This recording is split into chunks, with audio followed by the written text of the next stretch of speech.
You're listening to the Out of Bounds Show podcast, presented by Independent Roofing Systems. If you want it done right the first time, visit Independent Roofing Systems today.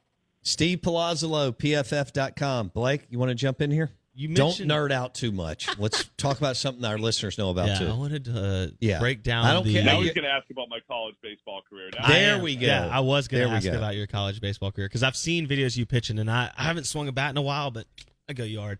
No, what my real question was, you mentioned wide receiver talent, and so it made me think about this.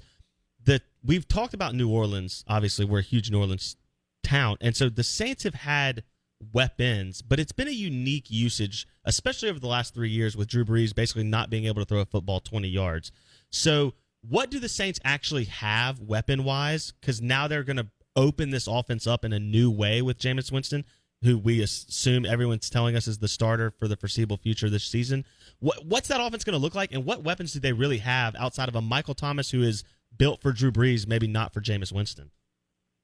Yeah, I think they have one of the worst groups of playmakers in the league. I mean, Michael Thomas is awesome. I know people joke and hate on him on Twitter for some reason because he runs a lot of slants, and it's like, all right, the guy just moves the chains. And I don't want to use this word as this isn't a derogatory term, but he's one of the best possession receivers in the NFL. That's not a knock, but the guy just moves the chains, right? You need a 3rd and 8, he's going to pick up 8 or 9, right? I mean, that's what Michael Thomas does. So he's great. But again, going back to this basketball team thing, who's the guy that you're going to that you need to account for on the other side, or who's the guy that defenses are worried about beyond Michael Thomas? And I think you have a Deontay Harris who's incredibly fast and speedy, but still more of a special teamer that's like a 3 or a 4 wide receiver as a deep threat. You have Traquan Smith, who's another guy who's probably better fit as a number 3 wide receiver. He's just been okay.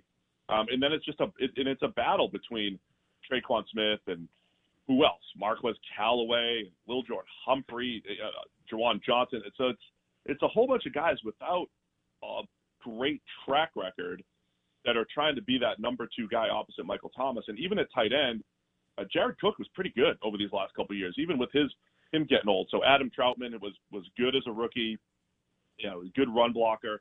They're expecting him and Nick Vannett to be the guys at tight end. And when you stack that group up, if Michael Thomas gets hurt again, this might be the worst group in the NFL if Michael Thomas wasn't there, much like I'm talking about the Titans if they were to lose A.J. Brown. So I think it doesn't look great, I don't think, for the Saints on paper unless a few of those guys emerge. Well, Who Dat Nation is ticked off at Steve Palazzolo now, so... Sorry. Well, they can tell me. They can find me and tell me who's going to be that guy opposite Michael Thomas. I'm looking forward to that one. Oh man, what if this? Marcus Callaway's okay. He's a solid player.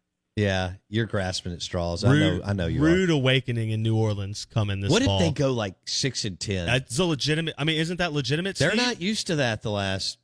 I mean, I know they did that 3 year 7-9 run, but they're really not used to this.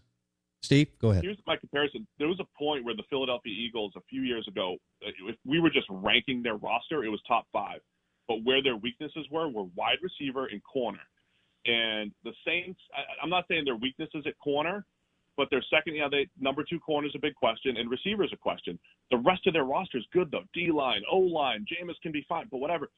The most important positions are in that pass game. So there is a chance that the Saints are having a disappointing season because of weaknesses on the perimeter.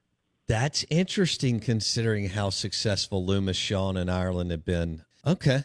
All right. Well, we'll leave it there.